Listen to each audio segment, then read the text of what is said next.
Olá, meus amores, vamos para o nosso vídeo da semana, da nossa atividade. A atividade de hoje vai discutir o papel da mobilização da sociedade brasileira no final do período da ditadura militar até ali a promulgação da Constituição de 1988. Bom, como a gente vem estudando, a ditadura militar vai ser um regime de autoritarismo, um regime onde vamos ter poucos direitos garantidos, muitos direitos violados, e nesse conjunto de situações, muitas manifestações vão ocorrer.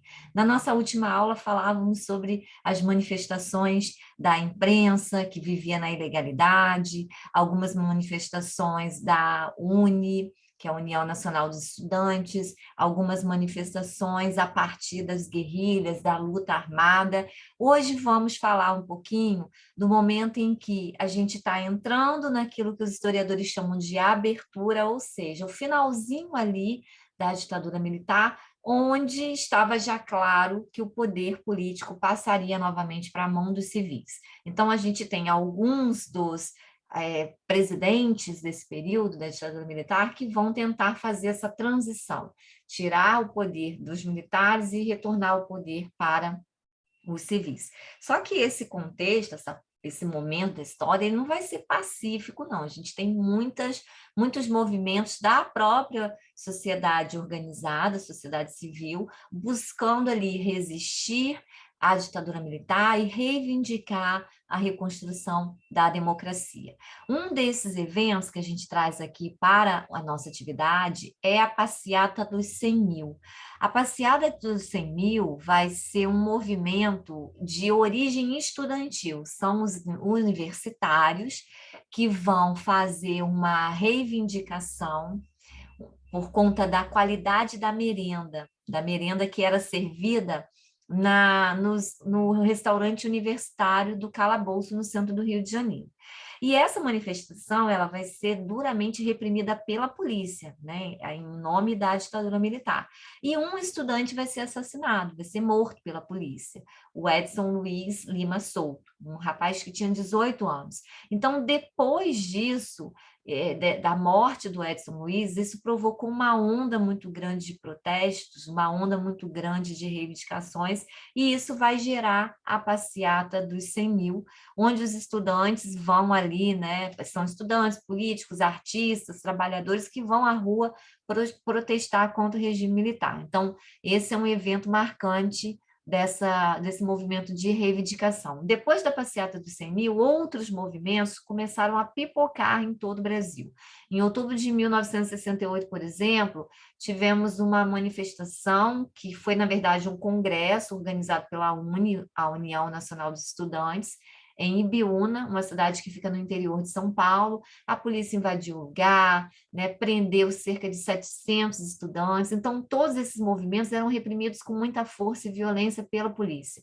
Depois tivemos uma outra manifestação em Belo Horizonte, onde você tinha ali aglomerado, em torno de 15 mil trabalhadores. Tivemos outra em Osasco, que envolveu os sindicatos dos metalúrgicos, né? Então, movimentos que todos eles contrários à ditadura e todos eles ali reivindicando esse processo de volta da democracia.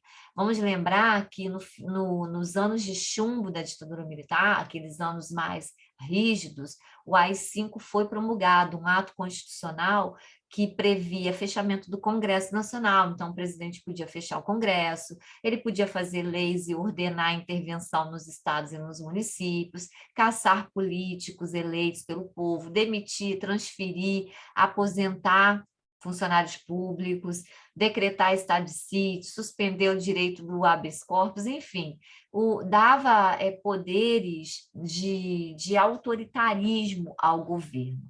Em 1979, a gente já está no finzinho, nesse processo de abertura, de transição do poder militar para os civis. Quem era o governador, né, quem era o governante dessa época era o João Figueiredo, e é um momento que o Brasil estava atravessando uma crise econômica muito grave, muita miséria, muita desigualdade. As manifestações começavam a tomar um rumo cada vez mais aprofundada, né? Manifestações que envolviam greves, a greve dos metalúrgicos do ABC Paulista, que começou 13 de maio de 1979, né, e que fazia ali reivindicações não só trabalhistas, não só direito para os trabalhadores, mas também a democracia de uma forma geral. E aí, todo esse contexto turbulento, ele vai levar a um momento na nossa história, onde um deputado, que era um deputado do Mato Grosso, Dante de Oliveira, do PMDB, ele vai produzir uma emenda que ficou conhecida como emenda Dante de Oliveira, né? E essa emenda, ela ficou muito popular e muito comentada porque é uma emenda que pedia direta já, ou seja, que reivindicava o direito dos brasileiros, depois de 21 anos, né, de ir às urnas e escolher o presidente da República. Estava se aproximando das eleições. Nesse momento, teve uma campanha muito grande, muito intensa pelas diretas já, com comícios, com manifestações.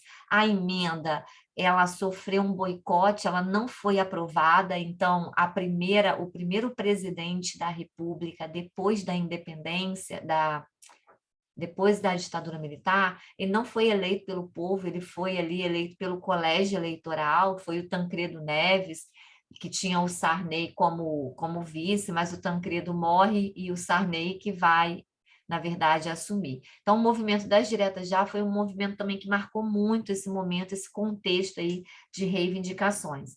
E é um movimento que vai, né, nos fazer entrar nesse processo da redemocratização, construir uma Constituição, promulgar uma Constituição cidadã, uma Constituição democrática em 1988.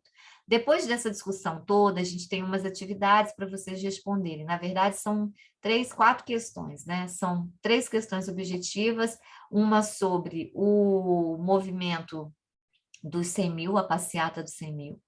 Depois a gente tem uma sobre o ato institucional, o AI-5, e, por fim, uma sobre a emenda Dante de Oliveira.